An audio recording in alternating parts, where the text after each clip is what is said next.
Welcome to St. Paul, where we love to tell the story of Jesus and his love today as we have through our 150-year history.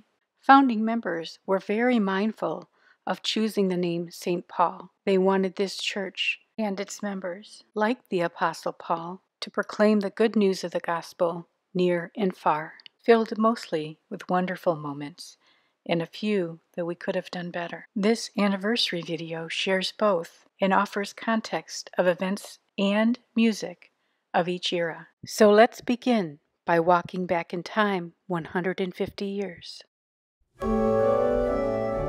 St. Paul began in the 1870s, the very same decade Blessed Assurance was composed by Franny Crosby and Phoebe Knapp. This version from our organ and choir.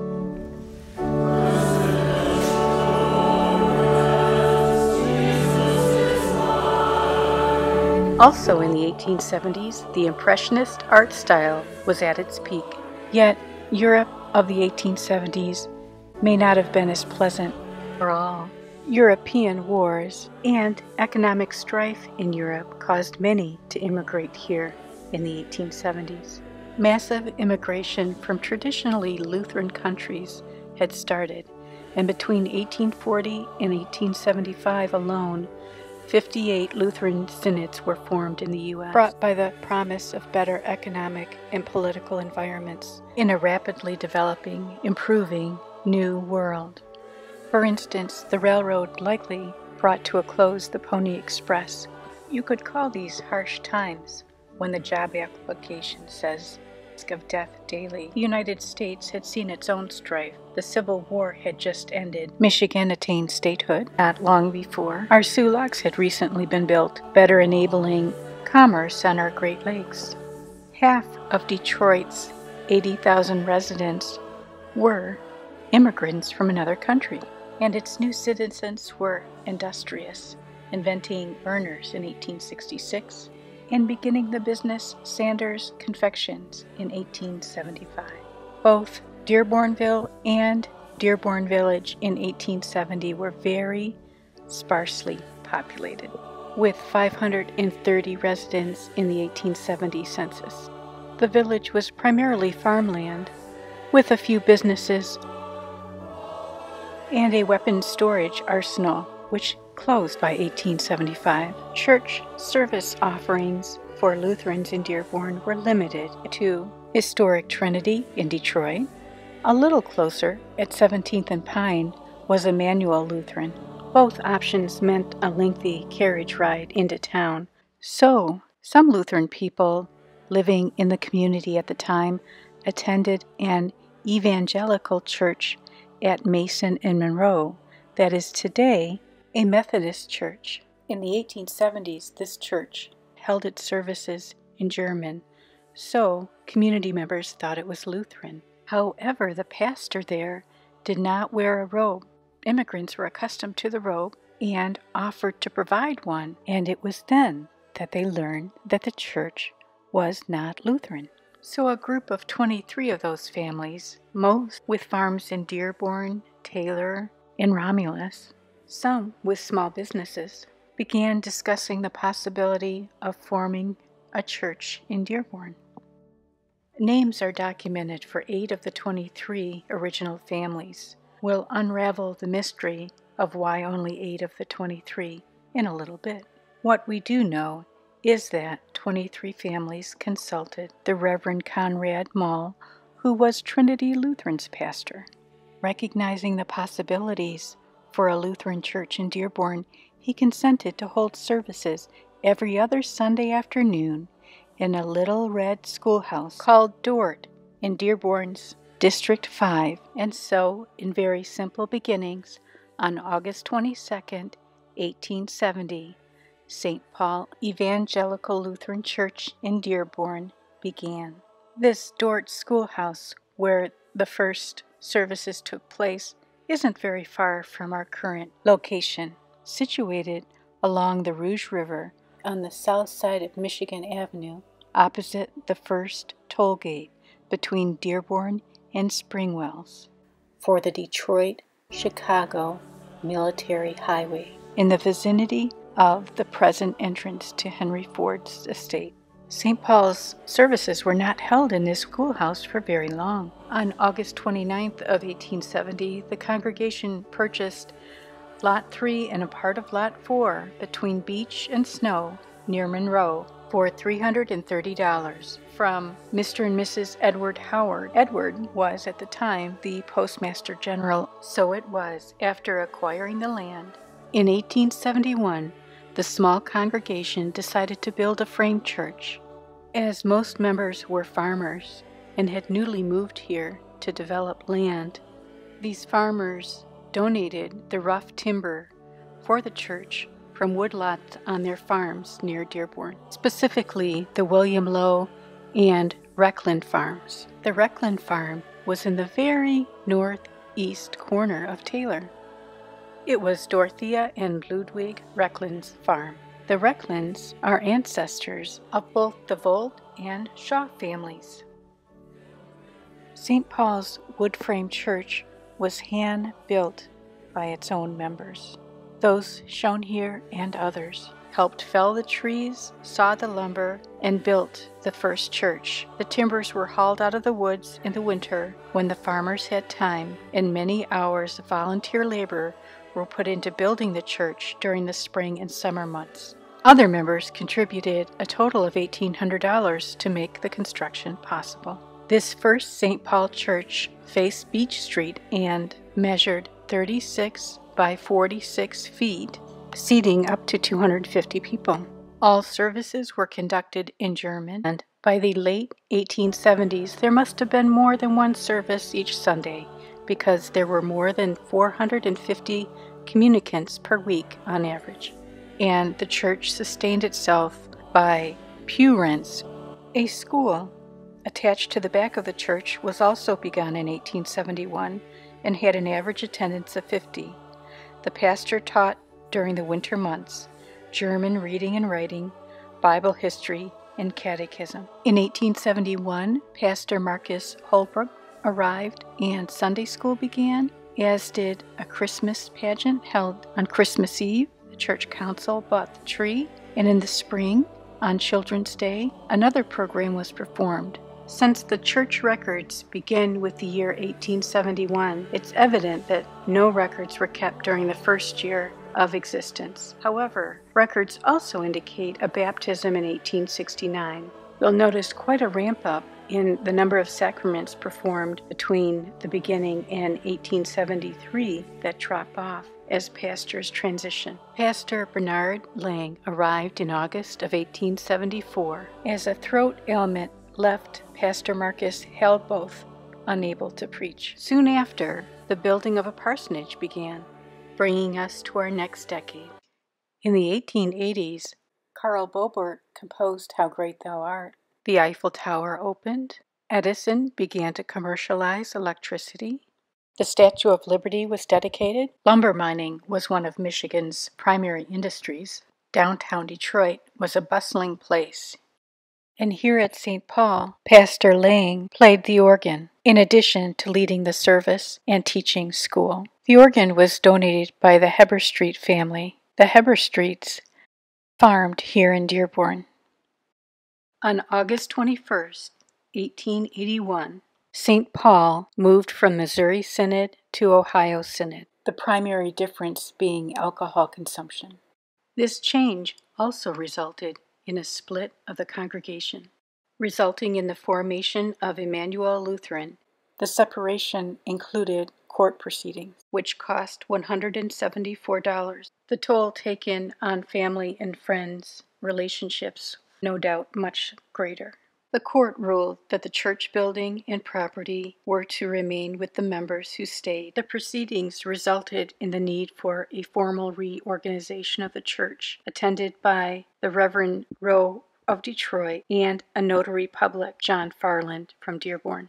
The mystery of why not all of the founding members are listed in historical documents becomes clear in light of this rift. Nonetheless, the tiny new church persisted, reincorporating with remaining members and adding new families, and purchasing additional property lots 4, 5, and 6 on Beach Street, resulting in 200 feet of owned footage. And St. Paul continued marrying, baptizing, confirming, and burying its members with its dedicated pastor and staff. As we head into the 1890s, Lift High the Cross was composed by George Kitchen in the 1890s, the decade that saw the first modern Olympic Games, workers' rights strikes, the addition of Idaho, Utah, Wyoming, and Hawaii to the U.S. The Hudson Building began construction in Detroit. The Wagner Hotel opened in Dearborn. And at St. Paul, the Ladies' Aid Society began. The term Ladies' Aid Society originated in the Civil War and referred to ladies who cared for soldiers. Care and support have been the role here too. At St. Paul, Amelia Schultz was the group's first chair. The initial purpose of the organization was to pay off debt. Gifts of gingham were given by various ladies, from which aprons were made and sold. Aprons have played a prominent role in helping to swell the funds of the Treasury throughout the history of the Society. The Ladies' Aid Society has been, in various other forms, a great help, financially and otherwise, to the congregation. At times, when the regular Treasury became depleted, the Ladies' Aid came to the rescue and paid the minister's salary and other bills. Minutes from the early 1900s indicate that these ladies also formed 2 lines at the entrance of the church for any member's funeral, pay for the hearse, and vowed to raise the children of widows who passed when they were young. More than just touching gestures, these first-generation immigrants with little family in the States became family to each other. In 1892, construction began on a schoolhouse. Until 1913, the pastor taught all the subjects and religion in German. In 1896, after showing up intoxicated one Sunday morning, was asked to resign. Addiction is now recognized as a health issue. In the 1890s, it was thought to be a weakness, a character flaw. In retrospect, asking a pastor who'd been with us 20 years, who played the organ and taught school to 50 students, after just losing his wife and caring for 2 school-aged children, definitely falls into the category of something we could have done better. 5 months after Pastor Lang's departure, Pastor Kittle arrived. He was called from Capital University in Columbus, Ohio, June of 1896. In the last year of the 90s, a new chancel and sacristy were installed after foundation work was completed on the church. A new pipe organ was gifted to the congregation that same year by Emily Schultz, with the condition that a competent organist be secured. Count Van Ruske was hired, and St. Paul continued confirming, baptizing, marrying, and burying its members.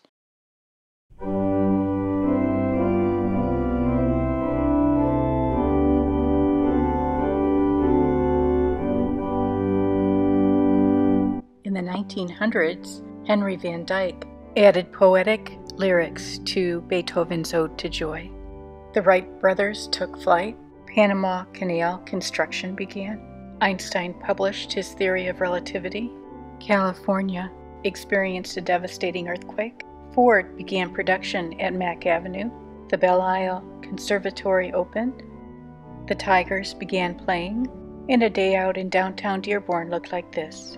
For the arrival of Pastor Theodore Yeager in 1903, a porch was added to the parsonage, and the cellar was improved, and generally the interior was updated, as we do when new pastors arrive.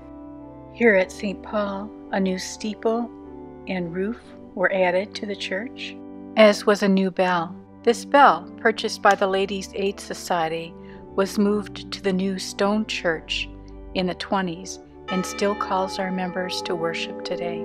In 1902, chandeliers were presented to the congregation as a Christmas gift from the Young People's Society.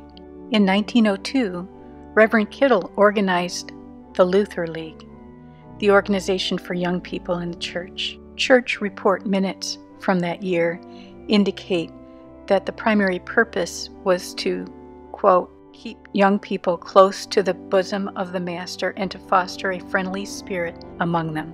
In addition to gifting the stained glass window shown in our current church, this group also was the source of funds for the new church's pulpit and altar. It was also during this decade of the 1900s that the old wood church's windows, plain glass windows, were replaced with beautiful stained glass windows. In historical documents, it's interesting that they're referred to as colored glass windows. These windows were incorporated into the stone church, our current church, in the 20s. The windows were made possible by the generosity of many members, including mostly farmers and confirmation students. Amongst them the Kruger family, shown here in their Sunday best in 1905. Daughter Ida on Confirmation Day, 1902. Grateful for the pastors, organists, and staff of the 1900s.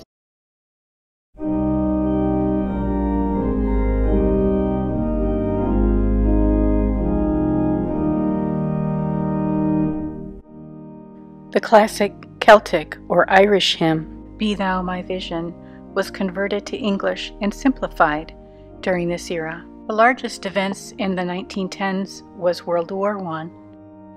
In Detroit, construction of the Michigan Central Station began in 1912, and Dearborn's waterworks began. Downtown Dearborn looked like this. And given the World War, it was largely a quiet decade for St. Paul. Planning was underway for the stone church, but no action was taken. In the early 1900s, St. Paul had sheds for the horses of its members.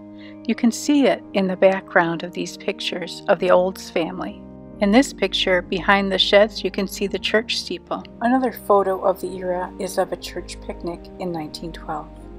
Reverend Mittler joined us in 1913. Pastor Mittler concluded his 42-year career at St. Paul. His son, also a reverend, shared that these were some of his happiest years. Prior to the 1910s, all services had been conducted in the German language. Given World War I and the younger generation's interest in speaking English, services were held in German one Sunday and English the next, alternating in that fashion. In 1918, the world experienced the Spanish flu. With such detail in media coverage, one might expect that council minutes reflect something similar. No such reference is made.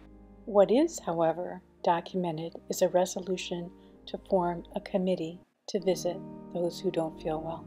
St. Paul's response to the pandemic of 1918 was to care for its members and others. And St. Paul continued to confirm, marry, baptize, and bury its members with the help of its good preachers and staff.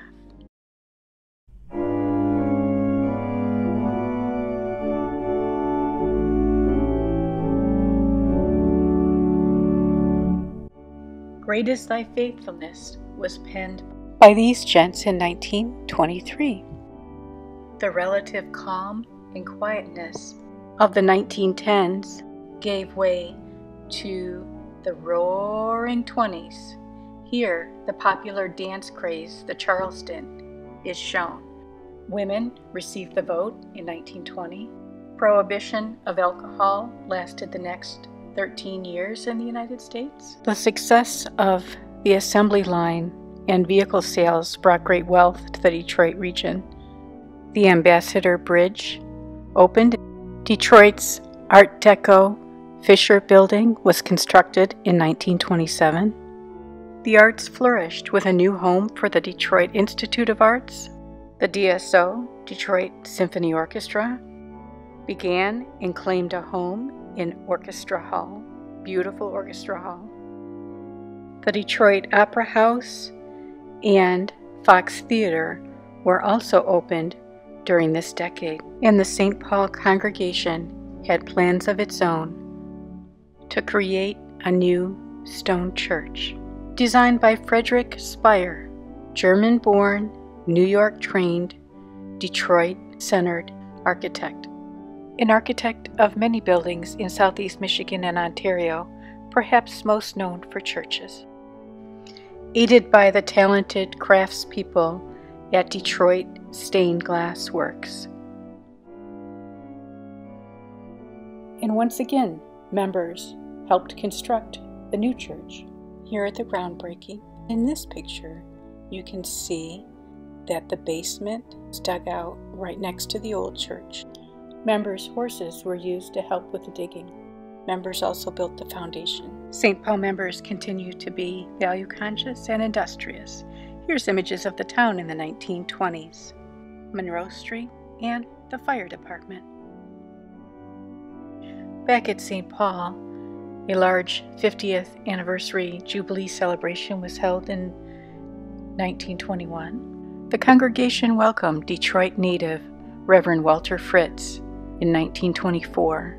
Fritz is responsible for many innovations, including the adoption of the envelope system for giving. Married daughter of the congregation, Martha Drews, the first of 4 pastors in our history to marry here. St. Paul's first formal choir, led by Lena Leher, began in 26. Construction of the new stone church began that same year. It was completed a little over a year later, on May 15th of 27. It was quite a celebration with guest preachers and a dinner in the hall. Both the senior and new junior choirs sang that day. The church's cornerstone contained 7 items, including the Bible. A year to the date of the new church's opening, a fire destroyed the chancel. Following repairs, a picture of Good Shepherd was painted on the chancel wall. A cradle roll was organized in 1929 to officially welcome the youngest members of St. Paul. Welcoming others a core value here, as has baptizing, confirming, marrying, and laying to rest our members. Pastors Mittler and Fritz preached the good word. Mamie Brome and Lena Leher were organists here. And Charlotte Keller kept the place looking spickety-span.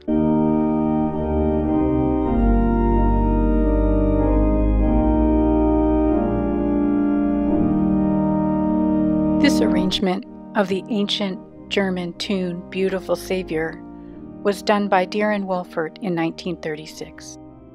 As a result of the 1929 stock market crash, the opulence that many experienced in the 1920s gave way to the Great Depression, where many were out of work.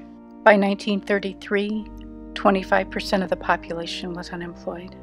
Work programs like the Civilian Conservation Corps and WPA helped put a portion of those millions back to work and built up the country's infrastructure and parks programs. Creativity and innovation remained. MIT's Van Bush invents the first computer. The American Lutheran Church was formed in 1930.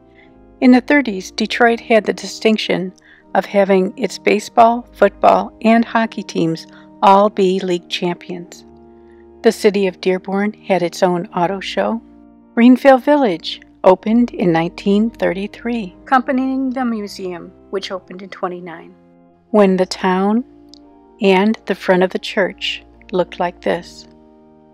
Given the economic conditions of the day, St. Paul expanded its mission program to include and encourage younger participants from the congregation. Members Bill and Ida Oles resided in the lot behind St. Paul, what is now our parking lot. Granddaughter Nancy Paskin shares that garden fed many people who came to St. Paul who were hungry. Ida Oles always had a bowl of soup at the ready. Ida was also one of the members of the Ladies' Aid Society that, in the 1930s, did an awful lot of cooking around St. Paul. This is the decade when our famous chicken dinners were at their peak. at 35 cents a meal. The dinner of 1935 served 785 guests. The Ladies' Aid Society annual report indicates crazy amounts of chicken, potatoes, cabbage, and pies consumed. And beyond the annual chicken supper, there were chop suey dinners, there were ham dinners, there were sauerkraut dinners, and other various events and banquets to help build community and pay down the debt of building the new church. In a nod to the Depression, the Luther League gatherings, which consisted of a religious component, a business component, and a social aspect, usually a meal, reduced their price of meeting from 25 cents to 15. Reverend Sun joined us in 1936, and at his suggestion, we began mailing the echoes. Also, at Reverend Sun's suggestion, responsibility for maintaining the altar and church banners shifted from the Ladies' Aid Society to the Altar Guild, which Clara Brome was the Guild's first chair. Shown our 1937 choir here. At that time, choir robes were purchased individually by each choir member. Services were held in German for the early service with an average attendance of 22. In the 1930s, clothing styles became simpler than in the 1920s. Here's what a family might look like coming to church. To nurture children as they grow, youth were confirmed, young adults were married, and to hear the gospel preached by Reverends Fritz and Sund.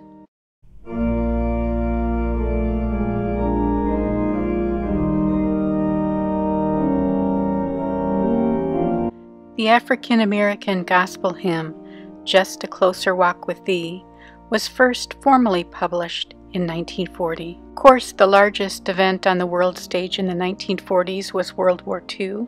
Penicillin was discovered, Detroit's Cadillac Square, and the Dearborn Florist looked like this.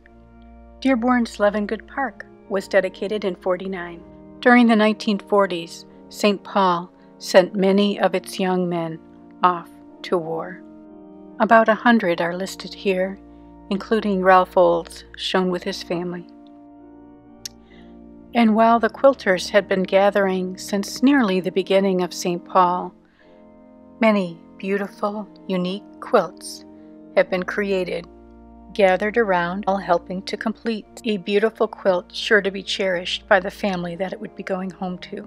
For instance, 4 generations have laid hands and worked on completing this quilt with the St. Paul Quilters' help.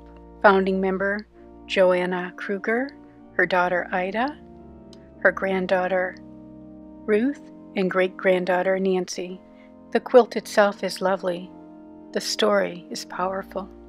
Quilting here, it really kicked into high gear in the 40s as a coping mechanism and a community builder.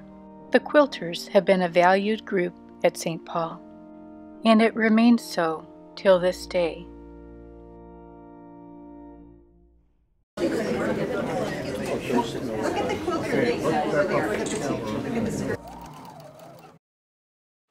Each child baptized at St. Paul receives the gift of a quilt from our quilters. Returning back to the 1940s now. The 1941 annual picnic included ice cream, candy, soft drinks, and cigars. The usual baseball game of married versus unmarried men was held. Also in 1941, the chicken dinners and German services were discontinued. It was then that church bowling leagues began, offering opportunities for deeper friendships. In 1942, Sunday morning nursery began, operated by the Cradle Roll. It was held in the basement of the church for children under 5. The women of the church began hospital visitation to patients at Eloise. In 1945, women became voting members of the congregation. In 1948, the church was enlarged and a new Old English-style parsonage was built on the east side of the church. St. Paul celebrated its 75th anniversary in 1946 Membership totaled 841 people. That year, photos of the choirs were also taken.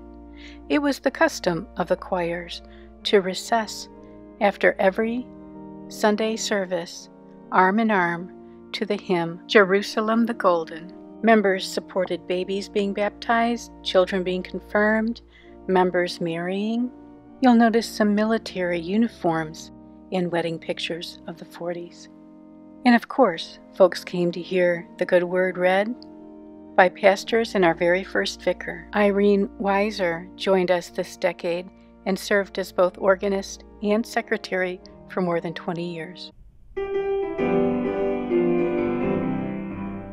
The African American spiritual, He's Got the Whole World in His Hand, became a hit, sung by Obie Philpott in the 1950s. The decade scientists discovered the DNA double helix. Shows began broadcasting in color. 1955 was the year of the Montgomery bus boycott. The Mighty Mac opened in the 1950s. And here in Dearborn, the intersection of Michigan and Oakwood looked like this. And here's Michigan and Schaefer decorated for Christmas. Our neighbor, the Ford Research and Engineering Center, opened in 1953. And it was not uncommon to see kids skating in winter months at Ford Woods Park. Speaking of kids, St. Paul had many Sunday school classes full of children. So many children that St. Paul decided to add an education wing. The late Jack and Betty Packer shared this story about the creation of the education building. Jack chaired the building committee. During planning for the new building, people certainly recognized and agreed upon the need for the space. Some members expressed concern about placing a clean line, modern architectural style of the 1950s directly adjacent to a Gothic arched stone church. Apparently, some rather heated discussions took place until architectural firm Merritt and Cole arrived with an eloquent solution. Their idea was to offset the education building along the front facade with an arched walkway, and to place castle-like dentils along the top of the walkway and the new education building. There was unanimous agreement that this was the best way to go forward. And so construction began in 1954 with a very nice groundbreaking ceremony that included the pastor and choir and the whole congregation. Both the groundbreaking and the dedication of the completed parish house or education building and enlarged church took place a year later in April of 1955. Both were very big events. Choir members traversing the space on its first day, joining in the celebration. In that beautiful covered archway, an interior garden created thoughtfully to be respectful of the original building's architecture are enjoyed in various ways still today. Back to the 1950s. Annual reports then show St. Paul to be a very vibrant place with no less than 17 active groups or clubs. And St. Paul members took great pride in seeing babies being baptized into the faith, took very seriously their role in preparing youth for confirmation, sharing in the joy of many weddings that took place in the 50s,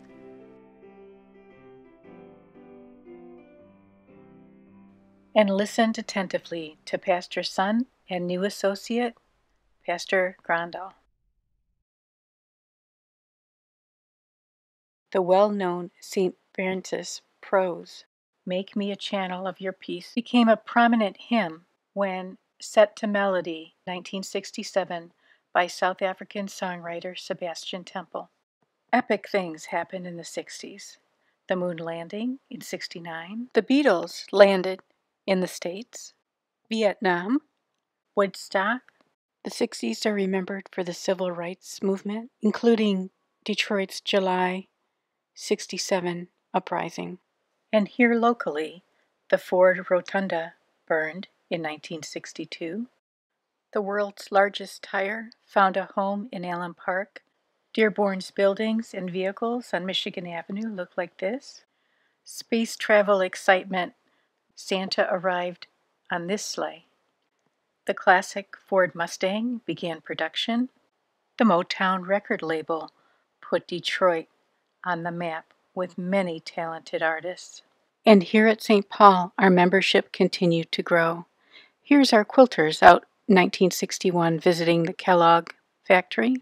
In 1969, the Chrismon ornaments were made by the women of the church, and they still don our Christmas tree to this day. The LaFranc family put together St. Paul's first photo album. To help the many new pastors St. Paul was to have this decade, here's the Truxell family from that album. With so many new members and adults interested in Bible study, St. Paul trained 20 lay folks in the rigorous Bethel Bible series. Also, in 1961, St. Paul's physical space expanded again, extending the chancel, adding an altar room, enlarging the vestry, and adding a second-floor Sunday school room. We enlarged the kitchen in the basement and storage room, and added this large stone cross on the exterior wall, facing the parking lot. The expansion necessary, given membership, Sunday school enrollment peaked in 1963 with 679 students. By 1965, baptized membership totaled 2,515 persons. As such, St. Paul's pastoral staff grew, in 1961 adding Associate Pastor Larry Schoberg, and in 1964 William Kallenberg.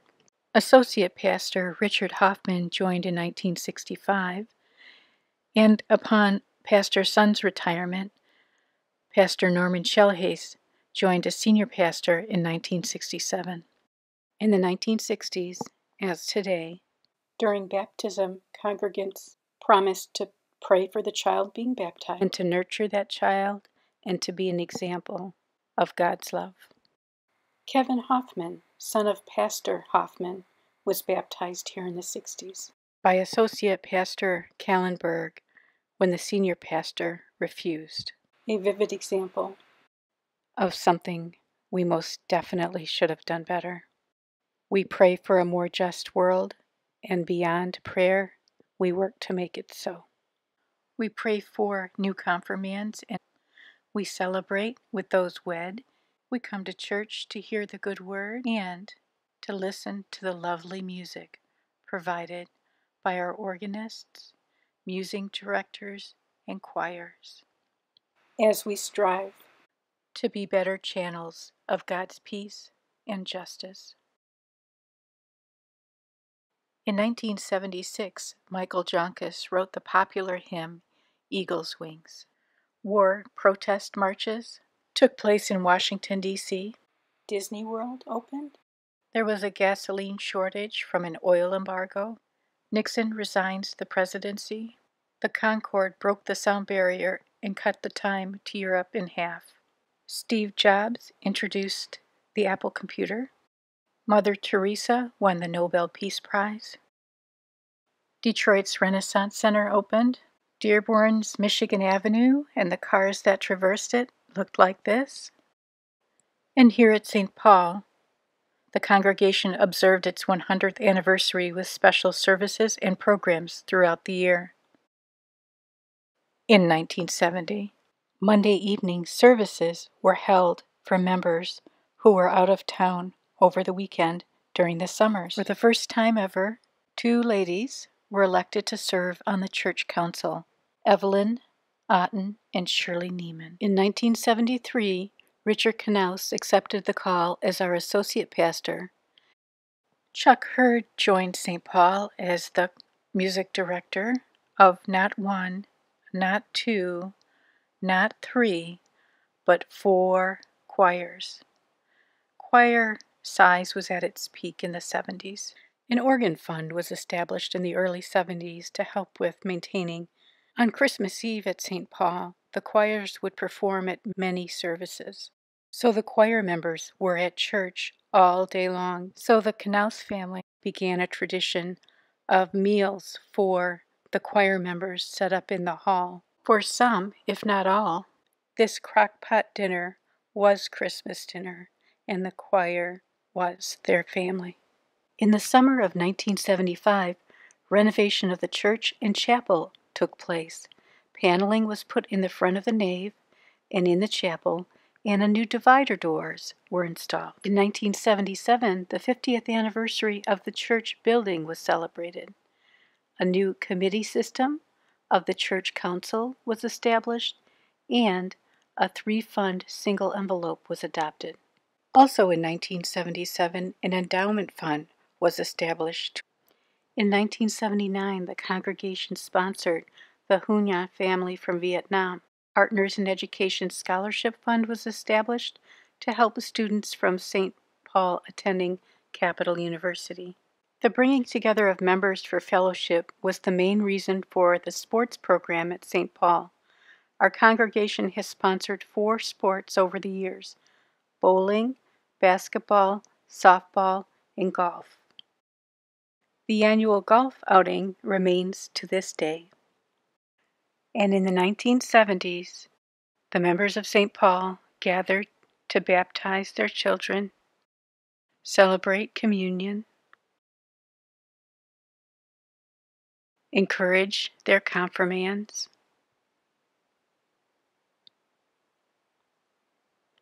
rejoice with the newly married,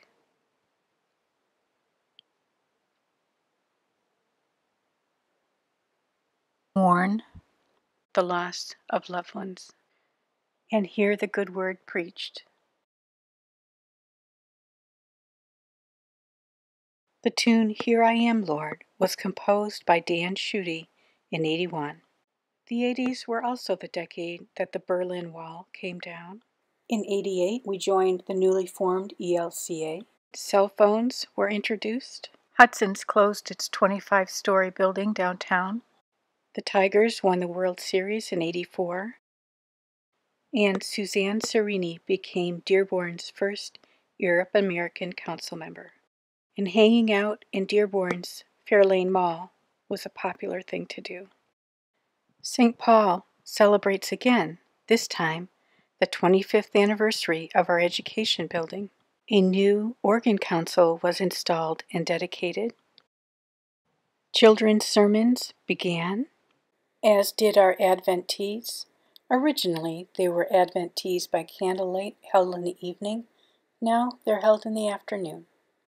The van ministry was established, and St. Paul purchased 2 15-passenger vans, one with a chair lift. In '85, the 115th anniversary of the congregation was celebrated with a dinner and afternoon program, and volunteers began helping prepare and serve food to the hungry at the Divinity Soup Kitchen. In '86, the Repair, Restore, Renew Fund was established to seek gifts of up to $140,000 to repair the roof and renovation of the bell tower. The repairs were much needed, as these pictures show. In '87, the Church Council authorized training of laypersons to assist in worship services, and summer worship was changed from 1 service from 2. In the '80s, and perhaps earlier, St. Paul began a concerted effort to send its youth to the national gathering. Here are the large groups of folks that attended the '82 gathering in San Antonio, Texas. This was a relatively recent occurrence because in the '60s, when the national gathering was in Detroit, St. Paul wasn't yet sending youth to attend. Our youth greeted visitors as they traveled through Dearborn on their way to Detroit. Also in the '80s, we celebrated the 100th birthday of dedicated member Clara Brome. A party in honor of the retired Detroit teacher and principal was attended by 3 St. Paul pastors. And in the '80s, the good people of St. Paul came to listen to the wonderful music of the choirs, still led by Chuck Hurd, come together to celebrate the baptism of its infants.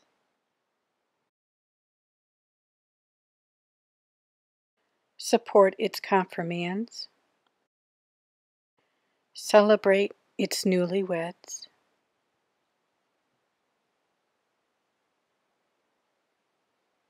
There were 378 weddings performed in the 1980s, the most of any in St. Paul's history.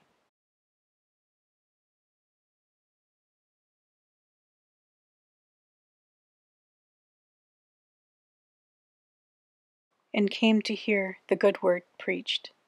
Norm Schellhase retired, Pastor Knaus became the senior pastor, and Jim Winger was welcomed as associate pastor. Rich Mullins composed Our God is an Awesome God in the 90s. The decade of the 90s saw the launch of the Hubble Space Telescope. We began receiving text messages. Smart pills with cameras enabled better understanding of internal medicine issues. And locally, the Boblo boat ceased operations. And here at St. Paul, we began providing transportation and meals for 60 homeless people in the Cass Corridor. A new choir, called the Family Choir, was organized to sing at the 8:30 service. The Chancel Choir performed at the second service. In 1993, our 8-year service project at the Divinity Soup Kitchen concluded as that church closed. Also in 93, the altar was moved away from the reredos to allow the pastors to face the congregation. Additional organ repairs occurred, and we welcomed Marty Cloinger. Due to a power failure in the neighborhood, the Easter sunrise service and Easter breakfast were held by candlelight in 1994. The nursery program continued and was a big help to young parents. We adopted a road, Oakwood Boulevard, between Michigan and Rotunda. Also in 94, members painted the entire parish hall or education building themselves. Christmas pageants continued in the annual tradition. In 1995, St. Paul celebrated its 125th anniversary. It was quite an occasion, a year-long celebration, the August service shown here. The celebration kicked off in January with a presentation of the anniversary banner and a commemorative quilt. The quilt resides in the education wing still today. In the 1990s, community outreach was a large part of St. Paul's activities. The booklet for the anniversary celebration outlines more than 44 such endeavors. What began as a very inward-facing church of German-speaking immigrants has, over time, been transformed into a much more outward-facing, community-engaged congregation. True to this year's anniversary theme, Rooted in Faith, Branching Out. In 1995, we welcomed Pastor Tim Nielsen, and in 1999, Dr. Carolyn Howry. One's first impression of a church can often be the greeting of an usher at the front door. Julia Sotton's warm smile and gregarious welcome are a fond memory of the 1990s. And in that decade, members continued to have their babies baptized.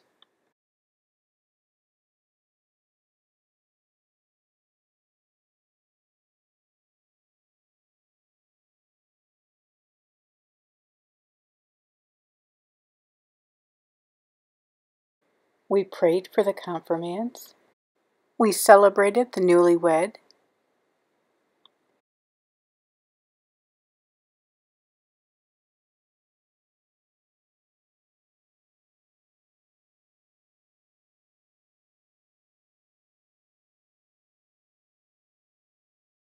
Celebrated the life of those who passed to the church triumphant, and to hear the good word spoken, with gratitude for the talented pastors, organists, and staff.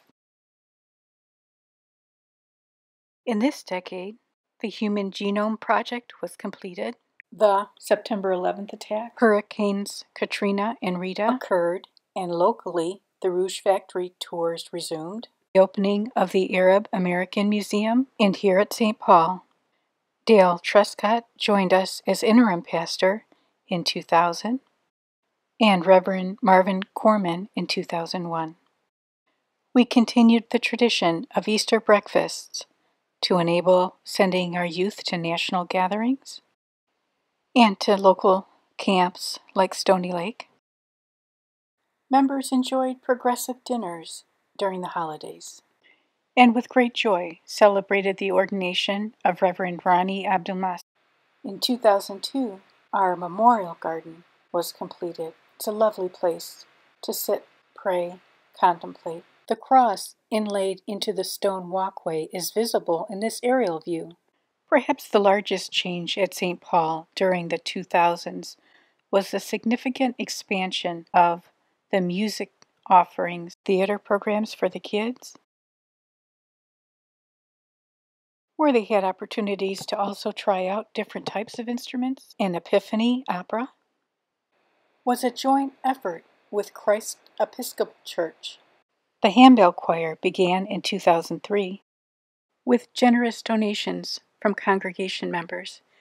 The worship ensemble in 2004, acoustic nights began in 2009, and the church was put to good use for many recitals, be they violin, organ, flute, or a number of other instruments, as well as performances by musicians from around the globe, like the Children's African Choir and our own choir.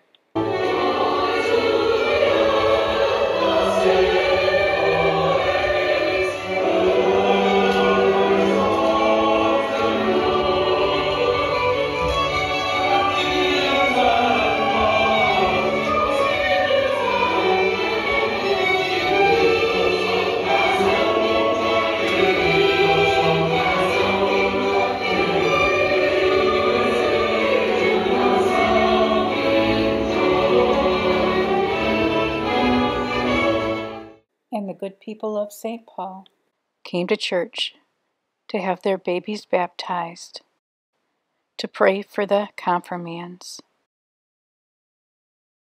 to celebrate our newly married, and to hear the good word spoken. And in 2007, we very much enjoyed welcoming Reverend Elise Nelson Winger, our first female pastor, whose extraordinary talent enriched us all. In the 2010s, many natural and man-made disasters reminded us of how fragile life could be, and Simone Biles became the most decorated gymnast in history. And here at St. Paul, we are grateful for both Pastor Kieran Ludwig and Lou Carlson for taking such good care of us the first year of the decade. Reverend Colleen Neiman arrived in 2011 to the gift of a bike to traverse Dearborn.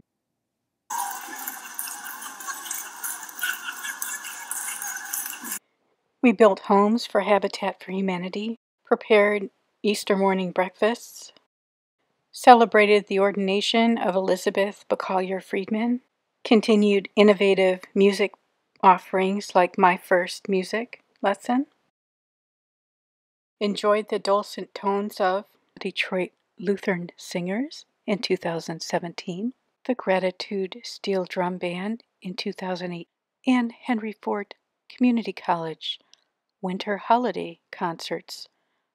Our worship ensemble performing outside at a summer service, and our own choir singing at an Ash Wednesday service to a beautiful Christmas cantata and a more recent Christmas.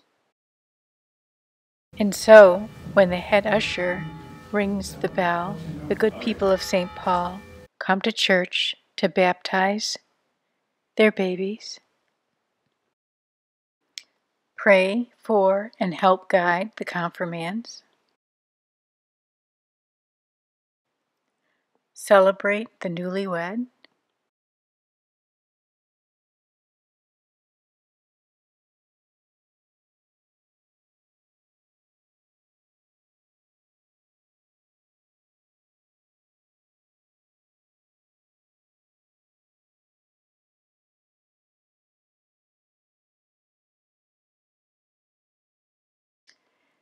and come to hear the gospel read. The 2020s have ushered in democracy protests in Hong Kong, Black Lives Matter protests, a pandemic. We were able to celebrate many anniversary events at the beginning of the year, with the presentation of our anniversary banner and a film featuring quilting history at St. Paul, and a fun-filled trivia night. Our Martin Luther King Day service included participants from many churches across the community, including musical performers from all across town. Keeping with our Rooted in Faith and Branching Out theme, we are more actively engaging in Dearborn's interfaith network. Dinners often include song and always include prayer. In January's Super Bowl of Caring, collecting food for the local food pantry. In February, we brought in nutrients and celebrated our anniversary with a vow renewal. In the presence of God in this community, I affirm my vow to you. And reception in the fellowship hall.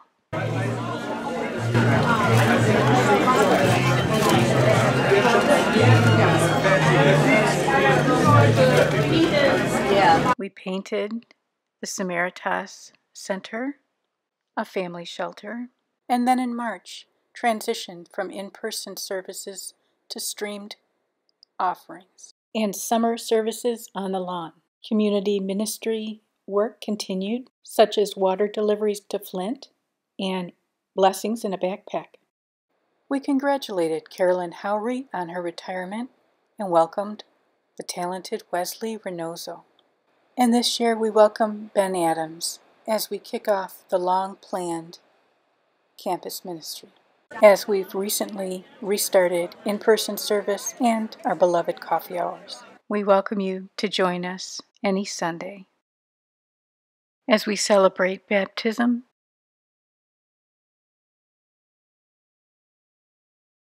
communion,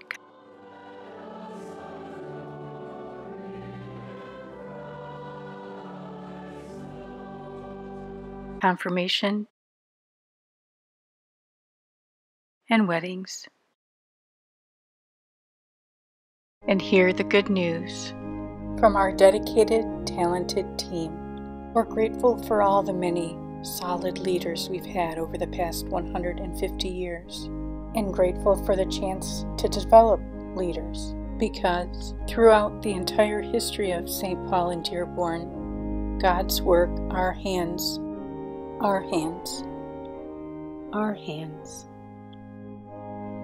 it's been recognized that God's work, our hands, matters. And we're glad you're here to help us, because we're rooted in faith and branching out.